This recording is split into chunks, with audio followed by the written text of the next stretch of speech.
దక్షిణ తెలంగాణపై బీఆర్ఎస్ అధినేత కేసీఆర్ టార్గెట్ పెట్టారు.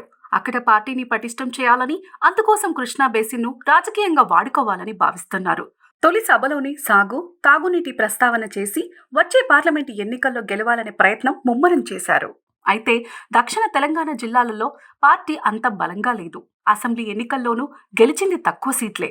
కాంగ్రెస్ కంచుకోటలో పాగా సాధ్యమేనా అంటూ రాజకీయ వర్గాల్లో చర్చ జరుగుతోంది. దక్షిణ తెలంగాణ కాంగ్రెస్కు ఆది నుంచి పట్టు ఉంది. రాష్ట్రం ఏర్పడిన తర్వాత దక్షిణ తెలంగాణలో బీఆర్ఎస్ పార్టీ సత్తా చాటింది. తాజాగా జరిగిన అసెంబ్లీ ఎన్నికల్లో చతికిలపడింది.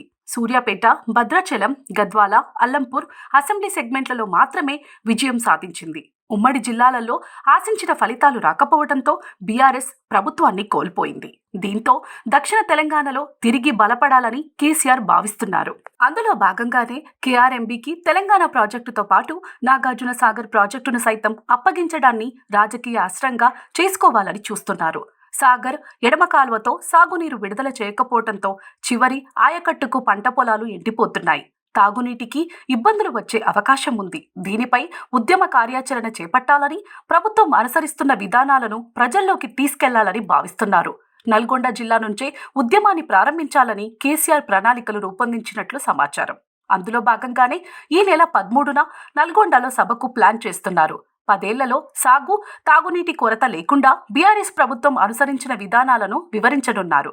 కాంగ్రెస్ ప్రభుత్వం అధికారంలోకి వచ్చిన 2 నెలల్లోనే ప్రాజెక్టుల అప్పగింతకు తీసుకున్న చర్యలతో ఎలా నష్టం జరుగుతుందనే అంశాన్ని ప్రజలకు వివరించడంతో నిరసనలు, ధర్నాలను బీఆర్ఎస్ ఆధ్వర్యంలో చేపట్టేందుకు సిద్ధమవుతున్నారు. భవిష్యత్తులో ఏర్పడే తాగు, సాగునీటి ఇబ్బందులను తెలియజేసేందుకు సన్నద్ధమవుతున్నారు. అసెంబ్లీ ఫలితాల తర్వాత నిరాశలో ఉన్న పార్టీ శ్రేణులకు సైతం జలాల అంశంపై ఉద్యమ కార్యాచరణ ఇవ్వనున్నట్లు పార్టీ వర్గాల సమాచారం.